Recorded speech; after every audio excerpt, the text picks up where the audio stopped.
I'm Keanu Reeves, and this isn't just my story. It's a testament to how one voice, one moment, can ignite hope in millions. When I walked onto the set of the Steve Harvey Show, the energy was light, the audience expects charm laughs, and maybe a few behind-the-scenes stories from Hollywood. And Stevie's ready to guide the conversation, with his usual humor and heart. But as I took my seat and notices the crucifix on Steve's chest, something shifts the tone in the air. The purpose what begins as a friendly interview is about to become something deeper, because in the next few minutes, Steve Harvey won't be the one asking the questions, he'll be the one trying to hold back tears, because I will change everything. And it starts with just one unexpected sentence. Can I tell you something I've never revealed in public? Oh, and before we take off, tell us where are you reading this from. We love seeing your reactions. There was a season in my life when I couldn't find a reason to wake up. I wasn't filming, I wasn't traveling, I wasn't doing press or promo. I was just there, existing, floating. Every day felt like walking through fog. I'd go through the motions, answer messages, nod when people spoke to me, but inside, I was completely numb. It was like I had disappeared without anyone noticing. My friends thought I was busy. The world thought I was just being private. But the truth was I was lost. It had been building for a while. Grief has a way of sneaking up on you. One moment you're fine, the next you're in the grocery store holding a bag of coffee and realizing you haven't felt joy in weeks. That was me. Everything I used to love, motorcycles, books, even the idea of acting, just felt like noise, like echoes of someone I used to be. I didn't know how to ask for help. I didn't even know what help looked like. I just knew I couldn't keep going the way I was. And then one evening, I was flipping through channels, not really watching anything, just trying to avoid the silence in my own mind. I came across a rerun of the Steve Harvey Show. I almost changed it. I don't usually watch interviews. But there was something different about this one. Steve wasn't making jokes. He was talking, really talking, about faith, about pain, about finding meaning in the middle of chaos. I stopped. I listened. And I remember thinking, this man gets it. He talked about losing people, about crying alone in your car, about moments that break you, and the strange grace that sometimes follows. And I didn't feel alone anymore. For the first time in a long time, someone was saying the things I couldn't even admit to myself. I remember I sat there, still, my remote in my hand, the TV light flickering in the dark, and I just let myself feel it. The sorrow, the confusion, the quiet, unspoken hope that maybe I wasn't broken, just human. I watched that clip again the next day, and the day after that. It became a ritual, not because it fixed me, but because it reminded me that healing doesn't come all at once. Sometimes it shows up in whispers, in reminders, in moments you don't expect. That show, that message, it gave me something I couldn't name. Strength, maybe, or faith, or just the courage to take one more step forward. I don't know, but it mattered, and that's why I'm here. I wanted to tell Steve face to face what his words did for me. Not to flatter him, not to create a moment for television, but because I think we don't say it enough. We don't tell people when they save us. We don't tell them when their pain became the map through our own. I needed him to know that he mattered, that he made a difference, that in the middle of my silence, his voice found me. And that changed everything. I looked at Steve and I said, there was a season I didn't think I'd make it out of. And he looked at me, not with surprise, but with understanding. Like he already knew. Like he'd been there too. He reached out and put a hand on my shoulder. No words, just presence. And I felt something loosen in my chest. A knot I didn't even realize I'd been carrying for years. That's when I knew I was in the right place, telling the right story to the right person. And so I shared it. The night I almost gave up. The way I'd sat in my apartment, lights off, heart heavy, wondering if anything still made sense. And then that clip, that voice, that message that pierced the darkness. I told him how I watched it 3, 4, maybe 5 times. How it didn't fix everything, but it gave me enough to try. And sometimes trying is all we need. Sometimes trying is the bravest thing we can do. Steve didn't interrupt. He didn't shift in his seat or glance at the cameras. He just listened, fully, like the whole world had gone quiet, so that 2 men could speak truth. And when I finished, when the story had been told, he looked at me with tears in his eyes and said, I had no idea. I smiled and said, that's how grace works. It moves without needing to be seen. And I meant it, because what he gave me, without even knowing it, was grace. We forget sometimes that celebrities are human, that we bleed, we grieve, we struggle like everyone else. I wanted people to see that. I needed them to understand that even someone like me, someone with red carpets and movie premieres, can feel broken, can feel lost. And that's okay, because the point isn't to avoid pain. The point is to walk through it, to grow from it, to let it remind us of our shared humanity. I think that's what Steve does. Whether he's on stage, on screen, or behind the scenes, he reminds people that their story matters, that their voice counts, that their pain has purpose. And I hope by telling mine, someone watching out there might feel the same spark of hope I did, might realize they're not alone, that even in their darkest night, there's a light waiting to find them. That's why I spoke. That's why I shared. That's why I'm still here. Steve didn't flinch, but I saw it. The way his body stilled like something inside him had leaned forward. I had lost people, I said, not just to death, to time, to life, to pain, one by one. My voice was calm, but I could feel each word echo inside me, shaking loose memories I didn't always share. My daughter was stillborn. I said it gently. And just a few weeks after that, I lost Jennifer. She was the closest thing I had to home. I paused and looked down at my hands. I don't think I cried right away. Grief doesn't always scream. Sometimes it whispers. Sometimes it's so quiet, you forget you're even alive. I saw the audience freeze. Some leaned in. Some shrank into themselves. I told them I kept working. Interviews, characters, film sets. Because hiding inside a role is easier than facing the broken pieces of yourself. I saw Steve's hand move toward his chest again, finding the crucifix. Not as performance, just instinct. A reflex for grounding when the truth feels too heavy. But eventually I told him, the noise outside couldn't silence what was screaming inside. And one night, the silence almost won. Steve tilted his head, watching me, like he knew something was coming. I told him it was late. I was alone. I hadn't slept. I didn't want to eat, didn't want to talk, didn't want to be. So I sat in the dark. No prayers, no thoughts, just a void. Just a kind of stillness that no words could fill. That kind of silence. And then something shifted. I said it quietly. That's when it happened. I picked up my phone. Not searching, just scrolling, trying to avoid myself. Then I stopped. There was a video. You. I looked at Steve. You were standing on stage, talking about storms, about how God doesn't waste pain, about how what's breaking you might be breaking you open. Steve's face softened. I knew he remembered. I said I didn't know why I stopped scrolling, but I did.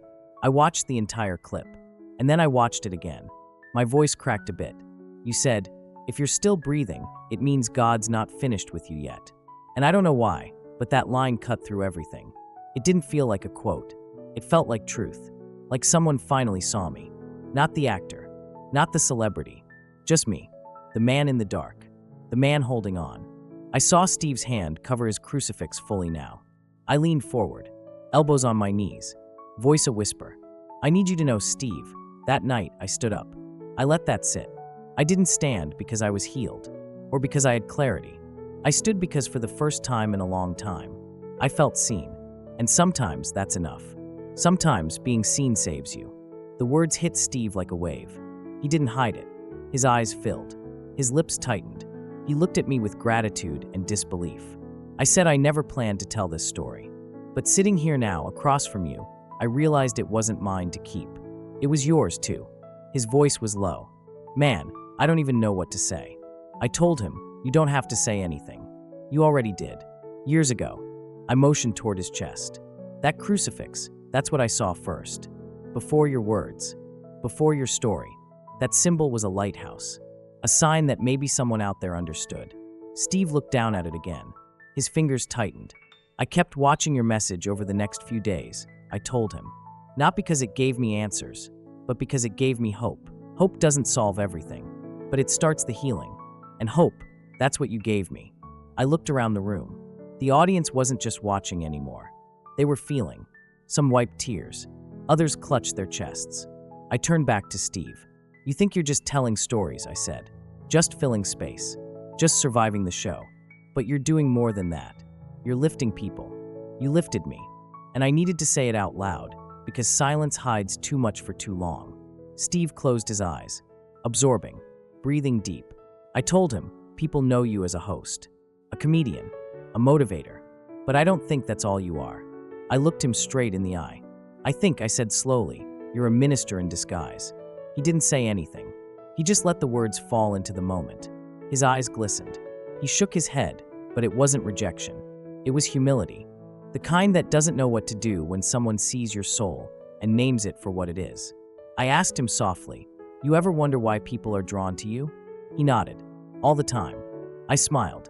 "It's because they don't just hear your voice. They feel your spirit. You carry something sacred." Steve let out a short laugh, the kind that breaks and heals all at once. "I'm just trying to make it," he said.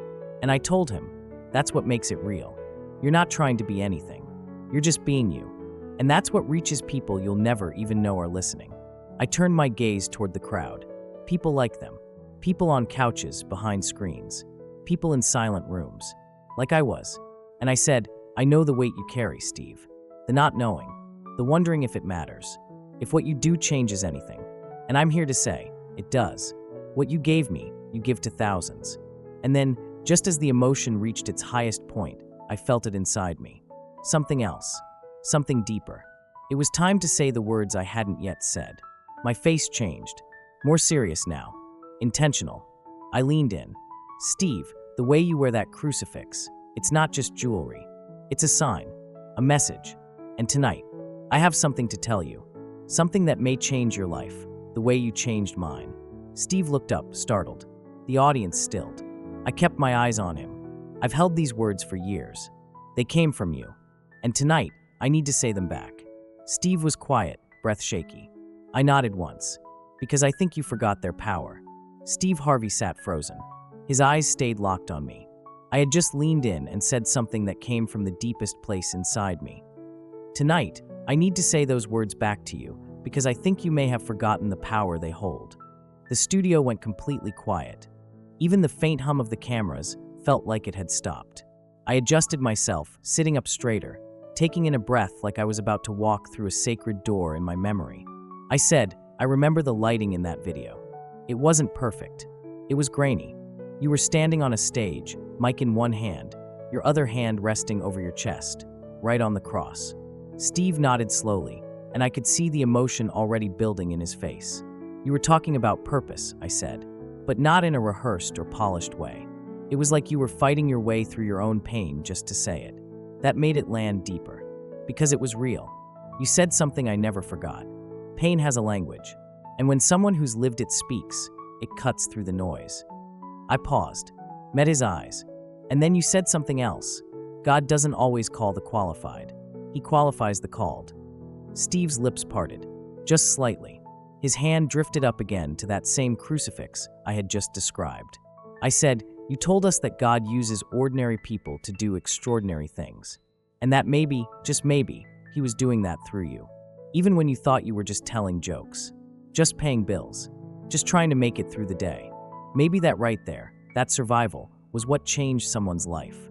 Steve leaned forward, elbows to knees. That clip was coming back to him. I could tell. He had recorded it after a show, I remembered, on a night when he had nothing left. No script, just soul. And I said to him, "That day? That was the day I realized something I hadn't seen clearly before. It wasn't just what you said, Steve. It was how you said it. You believed it. And that belief? It lit something in me." I looked down for a second. My voice softened. I had lost my direction. The grief, the silence, it buried every compass I had. But hearing you, seeing you carry that message, reminded me that I wasn't invisible. I looked back up. You didn't know me. But that night, you became a beacon. Steve let out this breath from deep in his chest, heavy with years. And I smiled. That's the thing about beacons. They don't always know who's watching. They just keep shining. There was a pause then. Not awkward. Not empty. It was full. Full of what had been said. Full of what hadn't yet been. Then Steve finally spoke. His voice was quieter now. He said, "You know, sometimes I wonder if I've done enough. If this comedy, this hosting, this speaking, if it even means anything." I leaned in again. "It does. I'm living proof." Steve shook his head. I could see he was overwhelmed. "I was just trying to survive, man. I wasn't trying to save anyone." And I told him, that is exactly why you did." The audience stirred gently. Some sniffled. Some wiped their faces. Others just sat in that sacred silence. Steve turned to me again and asked, You said something changed in you that night. What was it? I thought for a moment. Then I said it, hope. That maybe the silence wasn't the end of my story. That maybe, just maybe, God still had something for me to do. I looked him right in the eyes again, and I said, seeing that crucifix on your chest while you talked about purpose, that wasn't a coincidence. It was confirmation that even through a screen, the light finds its way in. Steve nodded, his eyes shining. You reminded me, I added, that I wasn't forgotten, that my story wasn't over. I paused again, letting the moment breathe, then said something I had never forgotten. I told him, I remember what you said that night, word for word. I've carried it with me all these years. And tonight, I need to say it back to you, because I think maybe you've forgotten just how powerful those words really are. Steve looked at me. A question started forming in his eyes. I took a breath, held it, then said, sometimes you're not the one being rescued. You're the one doing the rescuing, and you don't even know it. Steve's lips trembled a little. I said, you think you're just talking, but you're actually testifying. I leaned back a little, gave the moment room to land. Steve covered his face with both hands for a second, then slowly looked up, eyes wet. You remembered all that? He asked. And I nodded. I needed to, I said, because I wasn't just hearing you. I was being lifted by you. Steve sat back, clasped his hands together like he was holding onto something fragile and sacred. It didn't feel like a talk show anymore. It felt like something else. A shift. A space for healing that had been carved out under studio lights. I said one last thing, softly. Maybe you don't hear this enough, Steve, but you matter. Not for what you do, but for who you are. You carried faith into places where people had none left. People like me. Steve couldn't answer right away. I saw his chest rise and fall. Deep breaths. Heavy breaths. And then the moment went still again. I looked at him and added, barely a whisper. And today, I have something to tell you. Something that might change your life, just like you changed mine. Steve looked up. The studio held its breath. No one moved. He didn't speak. He just sat there, absorbing everything I had laid before him. My thanks, my truth, my soul. And then I leaned forward again, this time with something new behind my eyes. This wasn't memory anymore. This was something sacred. I remember every word I said of that message, and I want to speak them back to you now. Not just to remind you, but to reflect them. As a mirror, Steve's eyes stayed on me, completely still, locked in place. And then, with calm reverence, I began to speak. These weren't just words I remembered. They had lived in me. God doesn't always use the mighty or the perfect, I said softly. Sometimes he picks the broken, the ones nobody expects, because they know how to reach people the strong can't. I watched Steve blink slowly. The words hit him like a wave, washing over walls he forgot were even there. You don't need a pulpit to preach, I continued. You don't need a robe to be called. You don't need a church to carry the word. I wasn't quoting now. I was delivering. Like the message wasn't mine, I was just the voice for it. Sometimes your pain is your ministry, I said. And sometimes your comedy is just the disguise God uses to send people hope. Steve's lips parted, but no sound came. He looked completely undone. Not embarrassed. Not ashamed. Just broken open. Then I looked at him, really looked at him.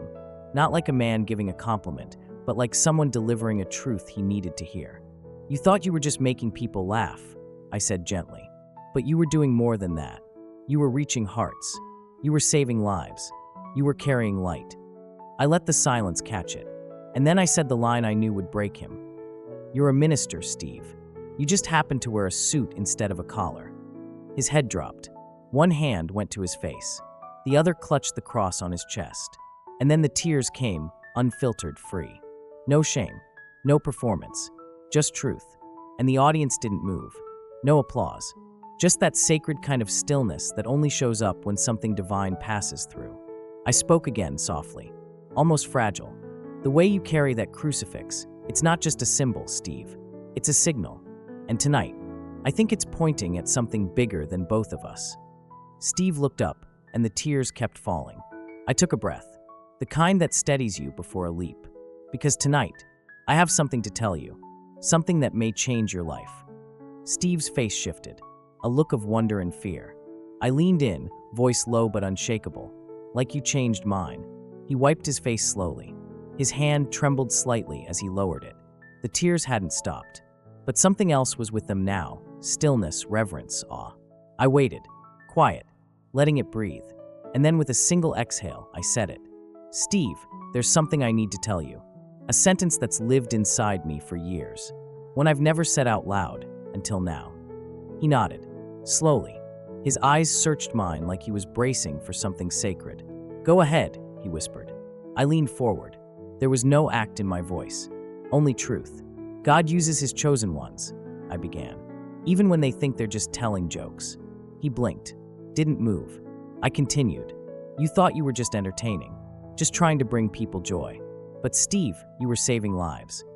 One single tear slipped again, but it wasn't grief, it was understanding. And I saw it. I nodded once, locking in that moment. No doubt. You saved mine, I said softly. And for a second, no one breathed. Even the cameras felt like they bowed, like they understood this wasn't just a story. It was testimony. Steve leaned back. A sound escaped him. Part laugh, part sob, part disbelief. I was just trying to make it, man, he said. Trying to get through my pain like everybody else. I nodded again. Exactly, I told him. That's what made it holy. The words didn't float away. They stayed, deep, permanent. And then something happened, something no one expected. Steve stood. His body shook, not from weakness, but from something sacred. He didn't speak. He just held the crucifix and looked at me. I stood too, face to face with Steve Harvey. Both of us now on our feet. The whole room frozen. Time had stopped. Moments like this, they don't follow scripts. Steve looked at me with a question in his eyes, but it didn't come from doubt. It came from something deeper. Why me, he asked. And I didn't hesitate. I'll tell you, I said. I didn't rush. I let the silence stay with us, as if heaven itself had entered the conversation. Because God chooses the unlikely, I said gently. The ones the world overlooks. The ones who've bled in silence. The ones who know pain because they can speak to it in others. Steve didn't move. His eyes glistened, not with tears, but something older. Something sacred. I kept going. You're not the loudest. You're not the most polished. You didn't go to seminary. You didn't memorize verses. But God saw your scars, and he trusted you with a microphone anyway. Then in the middle of that sacred quiet, Steve whispered again. But why me? His voice cracked open on those two words. Why me, man? Out of everybody, why would he pick me? I stood still. My eyes held his. I said nothing at first. Then I stepped closer, stood directly in front of him, and I said it again. I'll tell you. The cameras eased in. No one moved. Everyone knew this wasn't just for Steve. It was for all of us. Why would he pick me? Steve had asked, and I stepped forward. I'll tell you. The crowd stayed silent. Some wept. Some held hands. No one picked up their phone. No one wanted to escape this moment. Steve let out a quiet breath. His voice cracked, but it was steady. I've thought about quitting before, he said. Walking away from all this. I nodded, like I already knew. I have too, I told him. More than once. We both sat down again. Not because the moment passed, but because it had rooted itself deeper. Steve leaned in, elbows to knees, eyes far off. I've asked God more than once, what do you want from me? He said. Sometimes I feel like I'm not good enough to speak on faith. Not clean enough. Not consistent enough. I nodded again. My voice was soft, but there was no doubt in it. And that's exactly why he chose you. Steve looked up at me, searching. I continued, because your voice doesn't sound like a preacher's. I paused. It sounds like someone who's been through it. Someone who knows what it's like to lose, to struggle, to cry in the dark. There was no applause, no background music, just presence, pure, reverent presence that wrapped the room in silence. Then Steve looked at me, his eyes sharper now, like something inside had opened. Do you really believe, he asked, that we can still have faith in a world like this? The words didn't just land, they echoed, hung there, timeless, heavy. And when I met his gaze, calm, centered, almost glowing with something beyond myself, the whole room felt it. That what I was about to say wasn't for show. It was a truth that would live far beyond the stage that night. He asked again, do you really believe we can still have faith in a world like this? I looked at him ready, steady, and what came next would become one of the most replayed moments in television history. His question lingered in the air like incense. Do you really believe we can still have faith in a world like this? I didn't answer right away. I let it breathe. Let it form inside me like something sacred before it could touch the world outside. Then I spoke. I believe faith is the only thing that isn't pretending. Steve tilted his head, listening. In Hollywood, we follow scripts, I told him. On camera, everything is written, edited, controlled. We rehearse pain. We fake joy. I looked down. But faith, I paused. Faith has no director. It demands truth. It demands surrender. I leaned in slightly. My voice softened, but it landed harder. Faith isn't glamorous. It doesn't win awards. It's not invited to after parties. But it saves people. Quietly. Deeply. Forever. Steve nodded slowly, his heart in his throat. Hollywood teaches us how to act, I continued. But faith, it teaches us how to live. Something shifted in the audience. Not a sound, but an energy. A ripple. A knowing. Faith is the only path, I said, that has no spotlight. No camera. No applause. I paused. It's the one place where it's just you and God. Steve couldn't speak. His hand moved over his heart. He nodded. I didn't grow up with religion, I admitted. But I've come to believe that faith is real. Not because someone preached it to me. I paused, but because it met me in the silence. My voice thickened. It met me when the lights were off and no one else was around. I looked at Steve, really looked. And it met me through you. Steve's eyes trembled. I added, not the Hollywood version of you. The real you. The broken but still standing you. The man with the cross on his chest, I said, who had the courage to speak life into a stranger through a screen. And then I stood up, quietly, slowly. After a breath, Steve stood too.